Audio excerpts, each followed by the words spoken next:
Écoutez cette histoire. Écoutez cette histoire.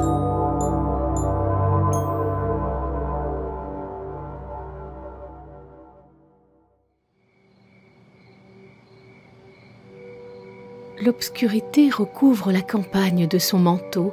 Quelques étoiles éparses et la lune montante baignent le paysage d'une faible lueur. Seul le bruit du vent dans les feuilles se fait entendre. Une silhouette se fraye un chemin entre les fourrés en lisière de forêt, le long d'un champ en friche. Un petit homme trapu qui porte un sac en bandoulière et une canne à pêche. Le collectionneur.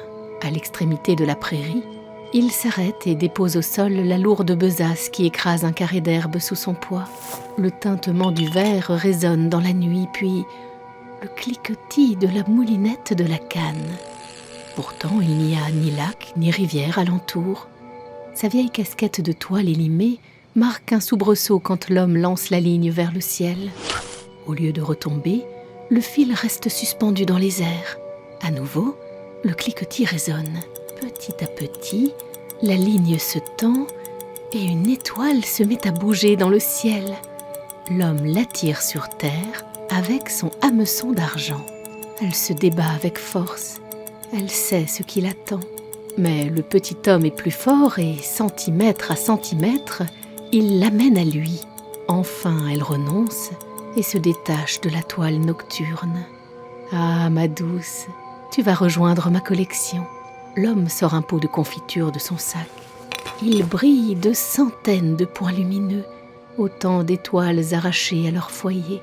Avec délicatesse, il détache la nouvelle venue de son hameçon, la dépose dans le bocal où elle atterrit avec un léger tintement et le referme avec soin. Enfin, le collectionneur range son matériel et repart. La récolte a été bonne cette nuit. Il a mérité un peu de repos. L'aurore pointe le bout de son nez, tandis que le petit homme rentre chez lui en chantonnant. La récolte d'étoiles le met toujours de bonne humeur. Il est accueilli chez lui par une douce lueur ambiante. Sur le mur de la petite masure s'alignent les étagères et leurs habitantes. Il leur adresse un sourire, extrait de sa besace 2 bocaux et les ajoute à sa collection. Il y en a des centaines. Ces étoiles forment une si jolie famille.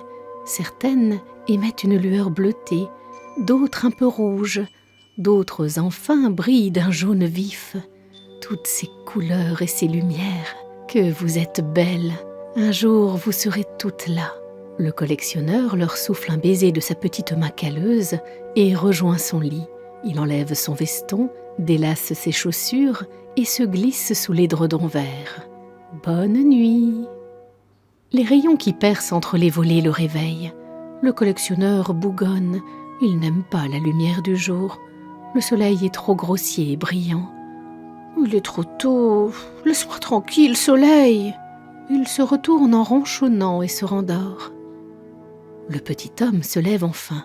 On est venu frapper à sa porte. Les villageois sont de mise avec le soleil pour l'empêcher de sommeiller en paix. Les enfants surtout. « Pierre, viens à la rivière !» Il râle, mais il se lève et va pêcher avec les petits. Des poissons. Les habitants ne comprendraient pas qu'il ait une canne. Ils deviendraient curieux. Au bord de l'eau, les enfants lui racontent le ciel étoilé et les lumières des villes qui le rendent si difficile à observer. Pierre sourit, s'il savait. La nuit revenue, Pierre retourne pêcher les étoiles. 1, 2, 3. Il aime comme elles tintinabulent quand il les met dans ses pots. Le collectionneur relève la tête. Il est encore tôt, il pourrait en pêcher une dernière. Alors Pierre scrute le ciel à la recherche du scintillement si caractéristique. La toile nocturne s'étend sous ses yeux.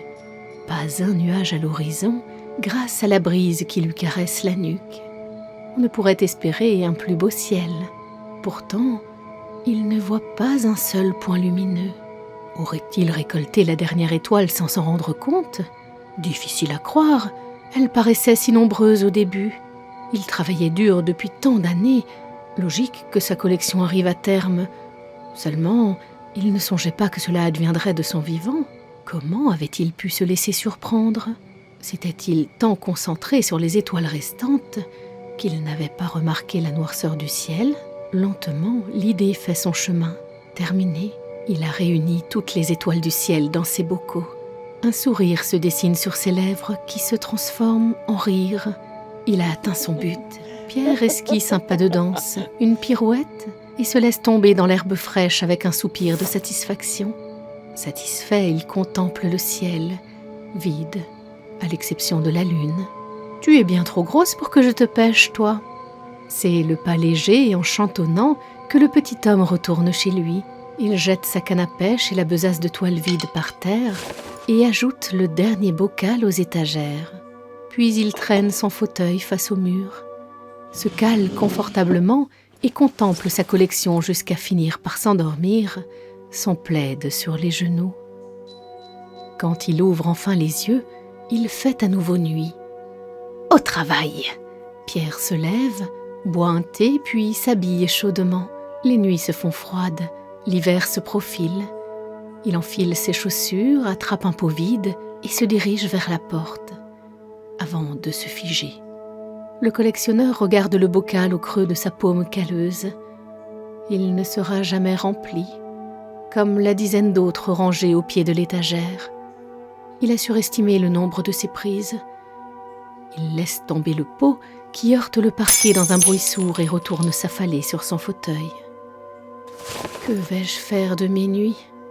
Il n'y avait jamais pensé, persuadé que l'infini du ciel l'occuperait jusqu'à sa mort. Cette question le tint éveillé jusqu'au matin. Pierre est à sa porte. Avant même que les enfants ne frappent, il les a entendus. « Pierre, quelqu'un a volé les étoiles. Il ne reste que la lune. C'est trop triste le ciel sans lumière. Le voleur, c'est rien qu'un égoïste. » Pierre ne sait que dire, alors il se tait et les enfants repartent. Le collectionneur rentre dans sa maison et s'assoit face à ses protégés. Ils sont injustes. Pierre a travaillé dur pour réunir les étoiles sous son toit. Il les a méritées. Ces lueurs sont si jolies dans leurs bocaux. Elles seront magnifiques quand il fera nuit. Dans le noir, leur beauté brille de 1000 feux. L'évidence le frappe. Vous n'êtes pas faite pour vivre en pot, hein ? Cette nuit-là, un étrange balai prend place. Pierre fait des allées et venues entre sa maisonnette et son champ préféré, accompagné du tintement du verre contre le verre. Il ne marche pas, il trottine, essoufflé.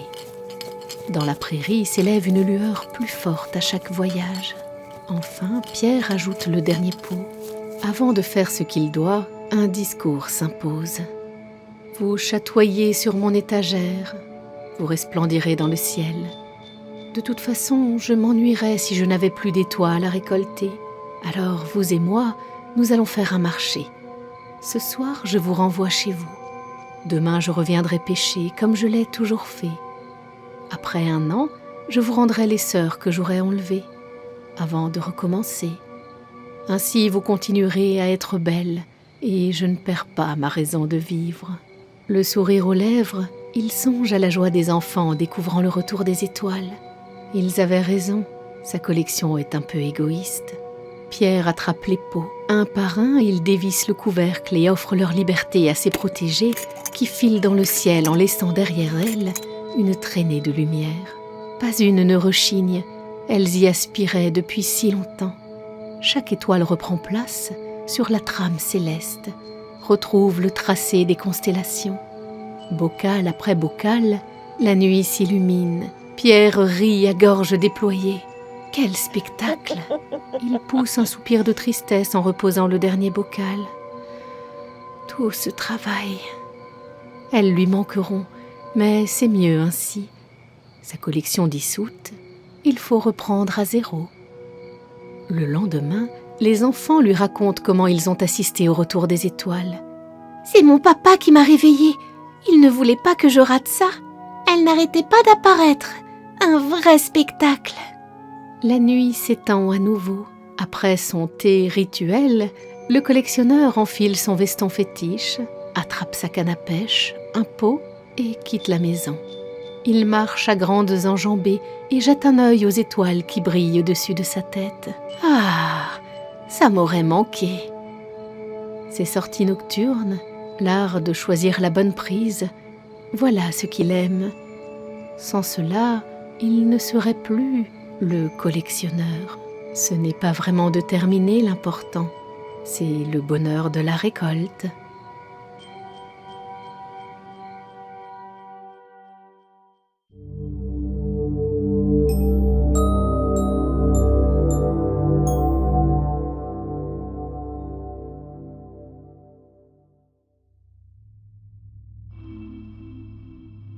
Vous venez d'entendre Le collectionneur d'étoiles, une nouvelle inédite de Élodie Serrano. Narration Audrey Meyer, sound design Meryl M, réalisation Mehdi Marillon. Merci d'avoir écouté cette histoire. Si le style de cet auteur vous plaît, vous trouverez les liens vers son univers, son actualité et ses livres dans la description de cet épisode. Si ce podcast vous a fait du bien, vous pouvez nous soutenir et découvrir d'autres nouvelles d'auteurs francophones. Abonnez-vous, offrez-nous des étoiles sur Apple Podcast, commentez et n'oubliez pas que les meilleures histoires se partagent. Merci beaucoup, à très bientôt.